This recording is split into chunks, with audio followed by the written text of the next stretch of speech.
How's it going, everybody? It's the man, the myth, the legend, Quad MFT here, and in today's video, I'll be giving you guys a few little tips talking about Team Deathmatch overall. So of course, while I'm talking about Team Deathmatch, there will be a little bit of Team Deathmatch gameplay in the background, and I believe I get 44 kills and only 3 deaths, which is pretty good for 6v6 Team Deathmatch. And how you tell it's 6v6 Team Deathmatch, if you guys don't really know what 6v6 means, I mean, I'm pretty sure like 99.9% of you, but maybe this is your first video that you've ever seen of mine, so make sure to subscribe and leave a thumbs up. But again, guys, how you know is 6v6 means 6 people on the enemy team and 6 people on your team.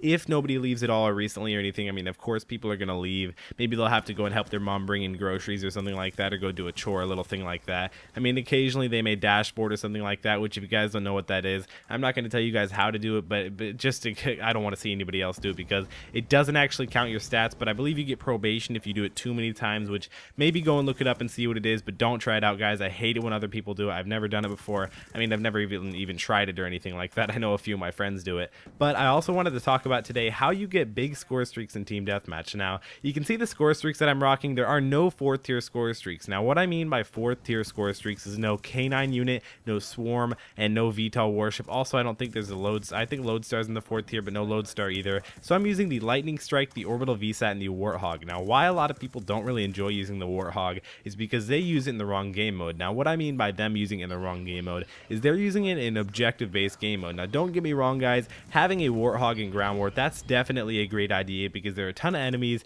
and it's just, it does really well in ground war. But I mean, when people play 6v6 kill confirmed and 6v6 domination, really objective-based game modes, it doesn't seem to work out too well for them. But in a game like Team Deathmatch, where getting the most kills possible is your whole objective, that's how you win the game, that's how you do the best possible. I mean, I'm definitely a big slayer in Call of Duty, so I love getting the most kills possible, but what I really enjoy about the Warthog is that it swoops over 4 to 5 times. Now, I'm not exactly sure if it does swoop over 4 to 5 times. I'd say at least 3 times, but it just goes absolutely ham. I mean, you can see that I pick up the Warthog a few times in this gameplay, and it gets at least a double kill every time it swoops over, which, if you guys know, a double kill, it can make a huge difference. I mean, I've won TDM games where it's 75 to 73, and just because my Warthog or my Lightning Strike got a double kill made a huge difference. It made me win the game. It made me get that victory, bring up my win-loss ratio just a little bit.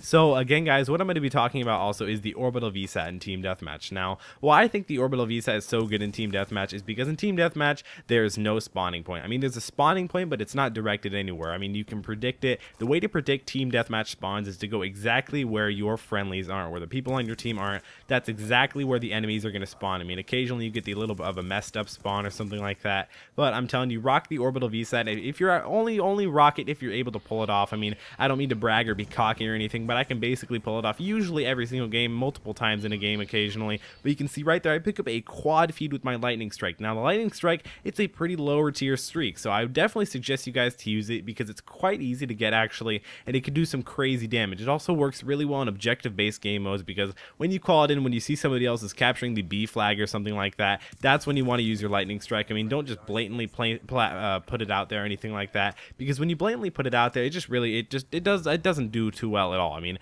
nearly not at all, because I mean, you maybe get 1 kill, and occasionally you can even get 0 kills with the Lightning Strike if you guys don't place it correctly. But when playing in Team Deathmatch, you want to make sure you have a UAV up before you use your Lightning Strike, because that way you can tell where the enemies are at. And if you can see where an enemy just came from, a few enemies will probably be spawning near there, because you want to definitely hit the spawn point, because I believe it takes 4 to 5 seconds for the Lightning Strike actually to hit and take impact and kill the enemies or something like that. Just overall make them get hurt a lot, and I probably even die. I mean, you occasionally only get a few hit markers with the Lightning Strike, but most of the time you'll get a ton of kills. And you can see right there, my Warthog gets another quad feed. You guys can tell that these score streaks is definitely a great setup. I would definitely say these are the best score streak setup in TDM. I mean, of course, you guys can rock the regular non-lethals, the UAV, the counter UAV, and the Orbital VSAT. Now, I'm going to go into a little bit on why that is such a great setup for Team Deathmatch. So why it's such a great Team Deathmatch setup score streaks is definitely because the fact Team Deathmatch has a lot to do with knowing where the enemies are at. I mean, if you have a constant UAV, counter UAV, and V setup, you're going to be able to beast and do extremely well. So I hope you guys enjoyed this video. Remember to give me a big thumbs up down below. If we could try and hit 150 likes on this video, that'd be really cool. Make sure to go ahead and also follow me on Twitter and Instagram down in the description. Also go ahead and like my Facebook page. It's been Quad MFT, and I'll see you next time.